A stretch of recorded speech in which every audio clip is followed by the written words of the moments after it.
ওয়াক্ত নামাজ পড়ি জান্নাতে যাওয়ার জন্য, আর যদি কিছু নাও করে 5 ওয়াক্ত নামাজ যদি পড়ে, উম্মত কয়জন পড়ে? আল্লাহ ডাকে তারপরও তো আসে না। 99 পদের। এই জন্য শেষ কথা, এই উম্মত যদি কিছু নাও করতো না, ও ওসি সাহেবের কথাই ঘুরায় ঘুরায় বলতেছি, কেননা ওয়াজ উনি যেটা করে গেছে ওইটাকে আমি ফিনিশিং দিতেছি। উনি বলে গেছিলেন সময় পেলে আরো বলতেন, কিন্তু ওনারটাই আমি পুরা করে যেতেছি। উম্মত যদি কিছু নাও করতো, হায় হায় কি নবী আল্লাহ দিছিলেন। আজকে নবীও চিনি না, আল্লাহও চিনি না। আপনি বিজাতিকে নিয়ে কাঁদেন, আমি তো আমার জাতি নিয়ে কাঁদি। মুসলমানের কাছে যতটুকু নবী ঘৃণিত, অবহেলিত, দীক্ষিত, লাঞ্ছিত, বঞ্চিত, মনে হয় কারো কাছে এতটুকু না। সত্য, এখানে একজনও পাওয়া যাবে না। যারা বসে আছে, দাড়ি পাকা হোক আর কাঁচা হোক, যুবক হোক আর বৃদ্ধ হোক, চুল কাটতে কাটতে বৃদ্ধ হয়ে গেছি।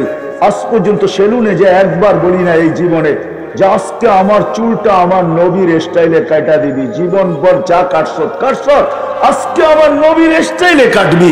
কেন? আমার নবীর স্টাইল আমার কাছে পছন্দনীয়, বিধায় আমি নবীর স্টাইলে চুল কাটতে আসছি। একজনও তো হাত উঠাইতে পারবে না, অথচ আল্লাহ রসুলের স্টাইল আল্লাহর কাছে প্রিয়, সমগ্র জগতের চেয়ে প্রিয়। আর ওই রসুল, হায় হায় হায় হায়, যে দুনিয়ায় থাকতো চোখের পানি ঝরাইছেন, এখনো কবরে উম্মতের জন্য চোখের পানি ঝরান। কিয়ামতের মাঠে উম্মতি উম্মতি বলে চিৎকার দিতে থাকবেন। যে দুনিয়ার কিছুই ভোগ করা যান নাই। আজকে তো আমরা পাওয়ার জন্য পাগল, যাকে আল্লাহ সমগ্র জগতের ভান্ডারের চাবি পর্যন্ত পাঠায়া দিছিলেন। আমার কাছে রেওয়ায়েত আছে, দেখা নিতে পারেন। জিবরিল আলাইহিস সালাম চাবি নিয়েও আসছিলেন। আল্লাহর পক্ষ থেকে এক প্রাণীর পিঠে করে চাবি নিয়ে আসছিলেন। বলছে এটা কি? বলছে অতীত। তো আপনাকে সমগ্র ভান্ডারের চাবি দিতে চাইতেছে আল্লাহ। বলছে নিব না। তারপরেই বলছেন অতীত মাফাতিহাস সামাওয়াতি ওয়াল আরদ, আমাকে আকাশ জমিনের ভান্ডারের চাবি দিতে চাইছেন আল্লাহ, আমি নেই নাই। 60-70 বছরের জন্য নিয়ে কি করব? আরেক রিওয়ায়াতে আছে, বলছে এত বড়টা নিবেন না, তাহলে ছোট জীবন যখন ছোটখাটো একটা নেন। সেটা কি? কাল্লাউ শীতালা জালতু জিবালাতা তিহামাতা যাহাবা, চাইলে মক্কার পাহাড়গুলা সোনার বানায় দিব। বলছে এটাও নিব না। তো চলবেন কি করে? আজিদ ইয়াওমান আশকুর, যেদিন পাবো শুকরিয়া আদায় করবো। লাম আজিদ আসবির, যেদিন পাবো না সবর করব। তো নিবেন কখন? কিয়ামতের দিন উম্মতকে সহ নিব। যিনি উম্মতের জন্য দুনিয়া সবকিছু ছেড়ে দিয়েছেন, ওই আদর্শ নিয়ে আসছিলেন। আসেন, প্রত্যেক ব্যক্তির জন্য সহজভাবে রাসূলুল্লাহ সাল্লাল্লাহু আলাইহি ওয়াসাল্লামের আদর্শ রাখা আছে। ছোট ছোট জিনিস নিয়ে আসছেন, যার ভিতরে পুরা জান্নাত লুকানো আছে। আমি তো একটা দেখাইলাম, 100 দেখানো যায়। উম্মত যদি শুধু 5 ওয়াক্ত নামাজই পড়তো, কিছু না করতো, হায় হায়, উম্মত 3 বেলা খায়, 3 বেলা খায়, 3 বেলা খায়। আমি এক সেমিনারে বলছিলাম, আজকে থেকে অনেক দিন আগে, রমজানে ছিল বাংলাদেশের প্রশাসনিক সেমিনার, ইফতার পার্টিতে। তো আমি বলতেছিলাম যে আমি জানি আমার মতো আপনারা হইতে পারবেন না, আমার মতো হওয়া সম্ভব না। কেননা যেখানে বসে আছেন ওইখানে বসে আমার মতো হওয়া সম্ভব না। দাড়ি, টুপি, জুব্বা, সুব্বা এরকম হওয়া সম্ভব না, এটা আমি জানি ভালো মতে। কিন্তু যদি আপনি 4টা কাম করতে পারেন, তাইলেও আশা করা যায় জীবন গড়া যাবে, আল্লাহর কাছে যায় দাঁড়ানো যাবে। 4টা কাম যদি করা যায়। তো সবাই জিজ্ঞাসা করতেছিল যে কি 4টা কাজ? আমি বলতেছিলাম, হককে সদা সর্বদা হক বইলা স্বীকার করা। হককে সদা সর্বদা হক বইলা কি করা? হকের কোনোদিন বিরোধিতা না করা, হকের কোনোদিন। আর হকের উপরে যে চলে তাকে কখনো ক্রিটিসাইজ না করা। আর আমি যে চলতে পারতেছি না, এই জন্য সদা সর্বদা আল্লাহর কাছে তওবা করা, ইস্তেগফার করা, তাইলেও বেঁচে যাবে। আমার জাতি যদি কিছু নাই করত, শুধু 3 বেলা যদি আল্লাহর কাছে ইস্তেগফারও করত, মাপ চাইতো, এখানে কয়জন পাওয়া যাবে বলে? সারাদিন গুনাহ তো কম হয় না, ঠিক না? হ্যাঁ, শেষ গুনাহটা তো শোয়ার আগেই হয়, ঠিক না? কি বলেন? দেখাবো, রাগ হয়ে যাবেন? আমাদের অভ্যাসই তো অধিকাংশ যে শেষমেশ খবরটা না দেখলে ঘুম হয় না, ঠিক না? খবর বুঝেন তো? কিসে খবর দেখে? টেলিভিশন তো প্রত্যেক ঘরে ঘরেই এখন, ঠিক না? হ্যাঁ, আবার শুধু টেলিভিশন না, ডিশের লাইনও। আগে প্রত্যেক ঘরে ঘরে না, এখন প্রত্যেক কামরায় কামরায় টেলিভিশন, ঠিক না? কি বলেন? হ্যাঁ, কেন সবারই তো আলাদা আলাদা চ্যানেল দেখতে মনে চায়, ঠিক না?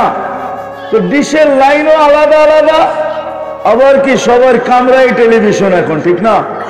ছেলে ছেলেরটা দেখে, মেয়ে মেয়েরটা দেখে, মা বাবারটা দেখে। তো শেষমেশ খবরটা দেখেই তো আমাদের ঘুম হয়, ঠিক না? কি বলেন? অধিকাংশ মানুষেরই তো হয়, 2-4 জন নাইলে হবে যাদের হয় না।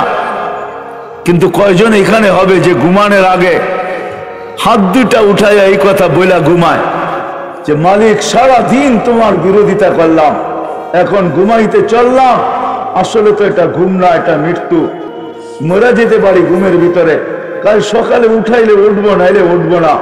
কেননা ঘুমের দোয়ায় বলে ঘুম ঘুম না, এটা মৌত।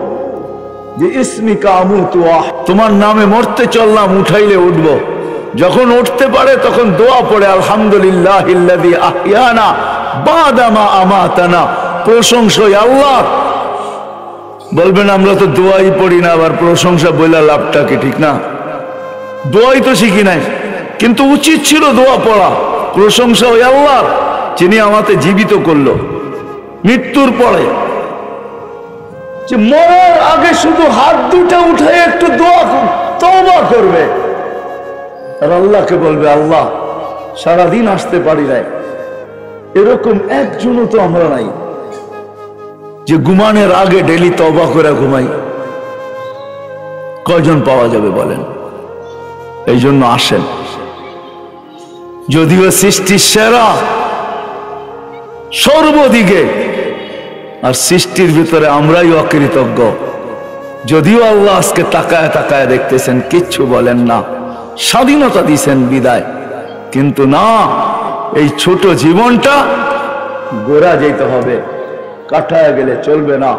যে গোড়া যাবে সেই আল্লাহর কাছে স্থান পাবে, জায়গা পাবে, পরিচয় পাবে, পরিচিতি পাবে, ইজ্জত পাবে, সম্মান পাবে, ওই জান্নাতে ঠিকানা পাবে। আর যদি জীবনটা গড়বে তো গড়বে কি করে? এটার জন্য আল্লাহ সহজ পদ্ধতি দিয়েছেন, মুহাম্মাদুর রাসূলুল্লাহ। এই জন্য প্রত্যেক ব্যক্তির আল্লাহর রসুলের আদর্শ শিক্ষা চাই। আবার এটার ভিতরে সুযোগও দিছেন, ছাড়ও দিছেন, সুযোগ দিছেন, নাইলে হাদিস কোনোদিন আসতো না। আল্লাহ রসুল বসে এক জমানা আসবে, হায় হায় তোমরা যদি 100 ভাগের 10 ভাগও পুরা করতে পারো তো নাম্বার কিন্তু 10কে 10 দিয়া গুণ করে 100 দেওয়া হবে। লাউ আমিলতুম উসরা মা উনজিলা বি লানাজা, তোমাদের পার লাগা যাবে। কিন্তু আরেক জায়গায় আরো শর্ট করছেন যে একটা সময় আসবে, মান তামাসসাকা বিসুন্নতি, যেই উম্মত আমার একটা সুন্নত আদর্শ ধরা যদি ঝুলতে ঝুলতে মউত পর্যন্ত আসতে পারে, তা আল্লাহ ওয়াদা করতেছেন ওই ফিতনার সময়, এখনই ওই সময় চলতে শুরু করছে, এখনই ওই সময় যেটা মুসলমানের ঘরে আল্লাহর রসুলের চার কোনো আদর্শ মনে হয় না, দীক্ষিত, ঘৃণিত, অবহেলিত, লাঞ্ছিত, বিতাড়িত আর কোন আদর্শ না, সব আদর্শ। আমি এরকম ব্যক্তিকে চিনি। আমি ফ্রান্সে 2 বার গেছি। আমি ফ্রান্সে এক মহিলা, এক পুরুষ আর এক মহিলা আমি জানি, নব মুসলিম দুজনই ছিলেন, বাংলাদেশে আসছিলেন সৌর বিদ্যুতের ইঞ্জিনিয়ার, সে ফ্রান্সিসি। তো আমি দ্বিতীয়বার যখন গেছি তো আমাকে বলতেছিল, ভালো সম্পর্ক আগের থেকেই ছিল, তো বলতেছিল মুফতি সাহেব তোমাকে আমার ঘরের একটা কাহিনী শোনাবো। আমি বললাম শোনাও। ভালো আরবি জানে, যদিও ফ্রান্সিসি, ফ্রান্সে প্রচুর আরবি আছে। ইসলাম গ্রহণ করার পরে আরবদের সাথে থাকতে থাকতে ভালো আরবি শিখা ফেলছে। বলে আমার স্ত্রীকে নিয়ে তোমাদের দেশে গেছিলাম আমি। আমি বললাম কতদিন ছিল? 40 দিন। আচ্ছা বলো কি বলবা? আমার স্ত্রী আয়েশা বলতেছে, বেলাল তুই আমাকে কোথায় নিয়ে গেলি? যেই জীবনকে থুতু দিয়ে আমরা ইসলামে আসলাম, আমি তো বাংলাদেশে যা দেখলাম অধিকাংশ মেয়েরা ওই জীবনকে জিব্বা দিয়ে চাটতে চাইতেছে, যেটাকে আমরা থুতু দিয়ে আসছি। সত্য এটাই, সত্য এটাই মেরে দোস্ত। হাজার মানুষ এখন থুতু দিয়ে আসতেছে। তো বলছে বেলাল, ওর নাম বেলাল এখন, বলছে বেলাল তুই কোথায় নিয়ে গেছিস আমাকে? যে জীবনকে আমরা থুতু দিয়ে ইসলামে আসলাম, বাংলাদেশে যা দেখতেছি অধিকাংশ মেয়েরা আমাদের ওই থুতু দেওয়া জীবনকে জিব্বা দিয়ে চাটতে চাইতেছে। আমার দিলকে ফাইরা ফেলছে, চোখে পানি চলে আসছে, আমার কোনো জবাব ছিল না। সত্য এটাই। আল্লাহ রসুল আদর্শ নিয়ে আসছেন। আসেন শিখি, নিজের জীবনটাকে গড়ি। সৃষ্টির শ্রেষ্ঠত্ব দিচ্ছেন সর্বদিকে, ওই শ্রেষ্ঠত্বের তাজ নিয়ে যেন আল্লাহর কাছে পৌঁছতে পারি। এই জন্যই আল্লাহ রসুল বলছেন, নিচে নিয়ে আস্তে আস্তে এই পর্যন্ত আসছেন যে একটা সুন্নত যদি আমার উম্মত, একটা উম্মত যদি, একটাও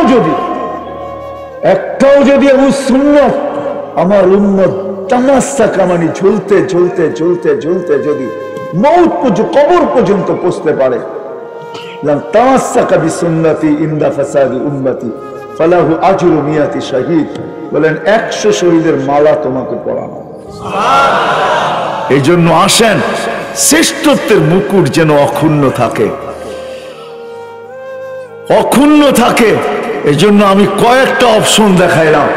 আসেন নবীর আদর্শকে শিখি। ওলামায়ে কেরাম, বাংলাদেশের মতো সুবর্ণ সুযোগ দুনিয়ার কোথাও নেই। আমি দুনিয়া ঘুরা বলতেছি, আল্লাহ বাংলাদেশের আলেমদের এত আলেম হক্কানি দুনিয়ার কোন দেশে নেই। আল্লাহওয়ালা দুনিয়ার কোন দেশে নাই, এমন সহজলভ্য দুনিয়ার কোন দেশে নাই।